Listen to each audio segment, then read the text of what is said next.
Welcome to my channel. My name is Ashley Marie, and I'm here today to teach you how to do dimensional analysis. So I've gotten a couple of requests on how to do dimensional analysis. As you know, as a nursing student, we do take medication, med-cal exams, and typically you have to make 100%, or it just depends on what school you go to. With my school, it builds you up. So at first you could miss 2, then you miss 1, and then towards the end of the program, you can't miss any.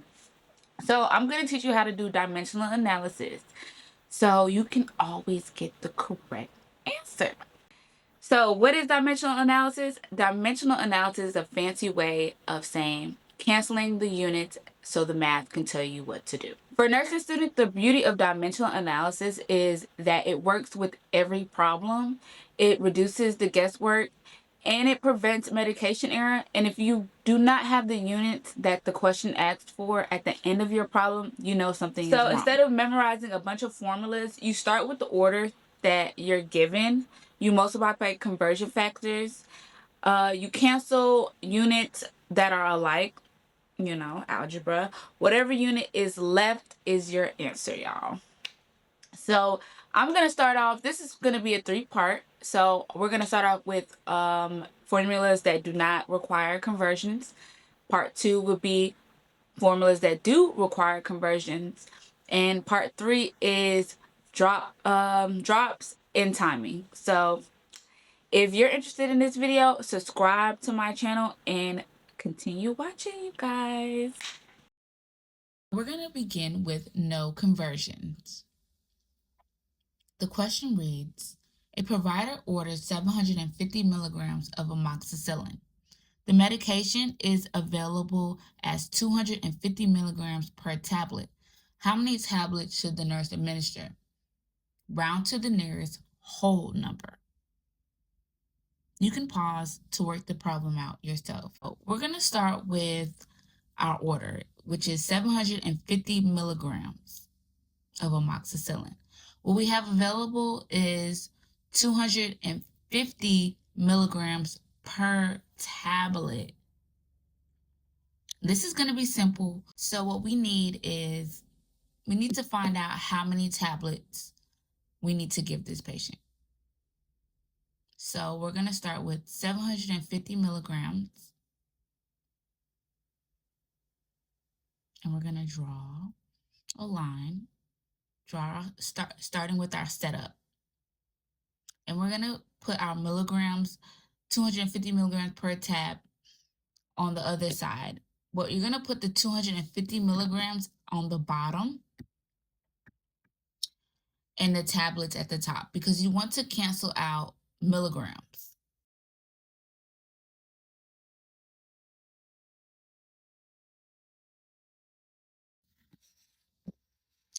Now we have 750 tablets over 250. Now we can divide, which gives us 3 tablets. We divided 750 divided by 250 gives us 3 tablets.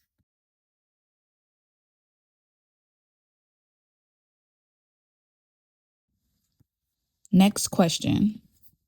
A patient is prescribed 120 milligrams of ibuprofen. The bottle reads 300 milligrams per 5 mLs. How many milliliters should the nurse give?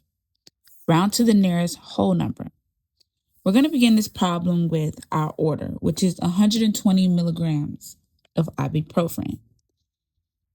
And what we have available is 300 milligrams per 5 mLs. What we're looking for in this problem is how many mLs do we give our patient? So let's set this problem up. We're going to begin with our order, 120 milligrams, and then we're going to put 300 milligrams at the bottom, and we're going to set our table up. We're going to put 5 mLs, because that's 300 milligrams per 5 mLs, and you want to cancel out the milligrams.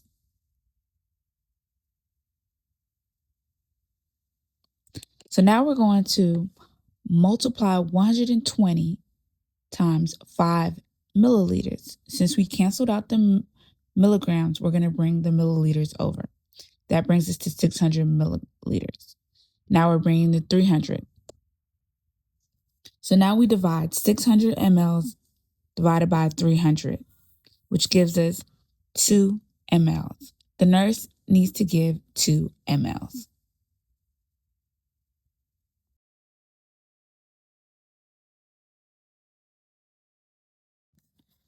Next question. An IV order reads 1,500 mLs of normal saline to infuse over 10 hours.